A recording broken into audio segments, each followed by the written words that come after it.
শাহবাগে যাব আমি, কেন যাব না? রসুল সাল্লাল্লাহু আলাইহি সাল্লাম শাহবাগের এরা তো আর কাফের হয়ে যায় নাই, যারা ছিল এই যে 5 লাখ মুসলমান যারা নাকি জামাত ইসলামের বিরুদ্ধে কি করলো, এরা আন্দোলনটা কিসের বিরুদ্ধে ছিল? ইসলামের বিরুদ্ধে ছিল না, তো ছিল জামাত ইসলামের। কাদের মোল্লারে শাস্তি নিয়ে তারা কি হলো, আন্দোলনটা শরীক হলো। আর আপনাদেরকে বললাম যে জামাত ইসলামে আবুল আলা মওদুদীকে তৈরি করছিল কে? ইংরেজে। এর মতন ইসলামের ক্ষতি আর কারোর দ্বারা হয়নি। এর মতন জামাত ইসলামের মতন আমাদের স্বাধীনতার বিরোধিতা আর কারোর দ্বারা হয়নি। স্বাধীনতা বিরোধী শক্তির, আর আমি একজন মুক্তিযোদ্ধা, স্বাধীনতা বিরোধী শক্তিরা একত্রিত হয়েছে, বিরুদ্ধে হয়েছে, এখানে আমি যাবো না তো কে যাবে এখানে? এটা তো যাওয়াটাই জরুরি ছিল। ফরিদুল মাসুদ দামাত বারকাতুহু আমার তালুই, তিনি অসুস্থ, খাস করে দোয়া করবেন। অনেক ভালো লোক, অনেক বড় আবেদ, অনেক বড় আলেম। তাকে ইসলামের দুশ্মনেরা তোহমাত দেয়, অমুকের দালাল তমুকের দালাল। ফরিদুদ্দিন মাসুদ আল্লাহ রসুলের দালাল, অন্য কাউ দালালি ফরিদুদ্দিন মাসুদ কাউ স্বার্থ সিদ্ধি করে না।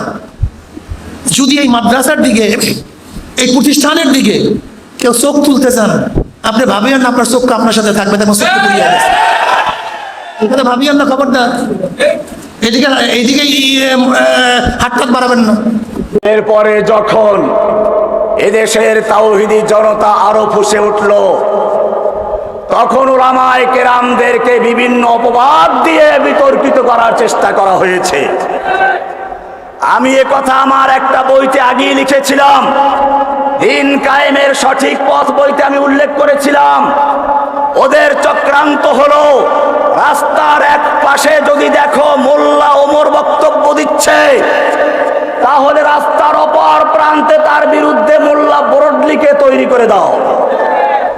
রাস্তার এক পাশে যদি দেখো জসিমউদ্দিন রহমানী লেকচার দিচ্ছে, রাস্তার অপর পাশে ফরিদুদ্দিন মাসুদদেরকে দাঁড় করিয়ে দাও। ফরিদুদ্দিন মাসুদের বিরুদ্ধে কথা বলবো না, কার বিরুদ্ধে কথা বলবো? ফরিদুদ্দিন মাসুদ শাহবাগে গিয়ে আল্লামা সাইদি রাহিমাহুল্লাহর ফাঁসি চায় নাই। এমন একজন মাজলুম আলেমের যে ফাঁসি চাইতে পারে, একই শয়তানের চাইতে কম? যেই ব্যক্তি হাসিনা র এবং আমেরিকা সিআইএর দালালি করতে গিয়া 1 লক্ষ মুফতির ফতোয়া জিহাদের বিরুদ্ধে নেওয়ার জন্য পুরো বাংলাদেশে সফর করেছে। আপনারা আরো শুনলে অবাক হবেন, বাংলাদেশের একমাত্র আলেম যার পরিবারের ফুল সিটিজেন আমেরিকা। এরা সব আমেরিকান নাগরিক, এদের সবার আমেরিকার সিটিজেনশিপ আছে। কল্পনা করতে পারেন? শাহবাগের সেই নাস্তিক প্রেমী ফরিদুদ্দিন মাসুদের বিরোধিতা করলাম, সে সাইদি রাহিমাহুল্লাহর ফাঁসি চাইলো, আর আপনারা তার পক্ষ নিয়ে বলেন যারা ফরিদুদ্দিন মাসুদের বিপক্ষে যাবে তাদের দাঁত ভেঙে ফেলবেন, তাদের চোখ তুলে ফেলবেন, তারা ইসলাম বিদ্বেষী। বাবা, আপনি ইসলাম এখনো মনে হয় বুঝেন নাই বাবা। ফরিদুদ্দিন মাসুদ নিজেই তো ইসলাম বিদ্বেষী।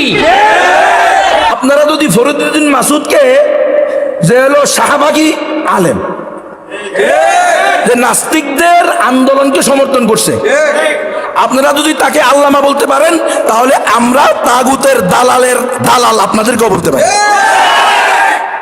কোনো সমস্যা নেই, মেরে ফেলবেন, এগুলো আমরা ভয় করি না। একজনে বলছে না, রফিক মাদানি রে জুতা পিটে নাউজুবিল্লাহ দেশ থেকে বিতাড়িত করবে। যাক, উনি আবার তোবা করছে, ভালো লাগছে, তোবা করা উচিত। জুতা পিটে বা দেশ মনে হয় কারো বাপের, আর কারো দাদার, আর কারো পীরের। দেশ কি আমরা কারো কাছে এজারা দিয়ে লেছি? আপনারা দিছেন? জুনায়েদ বাবুনগর রহমতুল্লাহ আলাইহি চেনেন না আপনারা?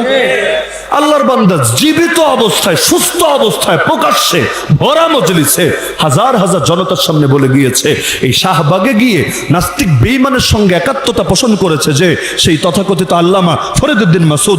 স্পষ্ট হুজুর বলেছে সে একটা ভণ্ড আর একটা মুনাফিক ছাড়া কিচ্ছু না। আলাদা আলাদা ভাবে তো বলেছেই, এমনকি ভরা মজলিসে পর্যন্ত বলেছে, এমনকি শাইখুল হাদিস ইবনে শাইখুল হাদিস বাইতুল মুকাররমের সামনে দাঁড়িয়ে পর্যন্ত বলেছে। এই টঙ্গীর মাঠে 2019-এ সম্ভবত 1 ডিসেম্বর যে বিশাল মারামারি হলো, শত শত ছাত্র আহত হলো, অনেকের মাথা ফাটলো, অনেকে চিরতরে লেখাপড়া থেকে ছিটকে গেল, এই যে বিশাল ওলামা তলাবার রক্ত ঝরলো, এর পেছনে সবচেয়ে বড় দায় সেই কথিত আল্লামা শাহবাগী হুজুর ছাড়া দ্বিতীয় কারণ না। কারণ তার প্রতিষ্ঠানেই তার রাত কাটিয়েছে এবং সেখান থেকে গিয়েই সকালবেলা আলেমদেরকে ছাত্রদেরকে পিটিয়েছে। ফ্যাসিবাদী হাসিনার দালাল হিসেবে বাংলাদেশের রাজনীতিতে আসবার চেষ্টা করলে এদেশের মানুষ কোনোদিনও বরদাস্ত করবে না। যদি আবার কেউ রাজনীতিতে আসতে হয়, তাহলে কিভাবে মানুষের সঙ্গে কথা বলবেন, কোন মুখে মানুষকে প্রশ্নগুলোর জবাব দিবেন, সেগুলো আগে স্টাডি করে তারপরে নামবেন।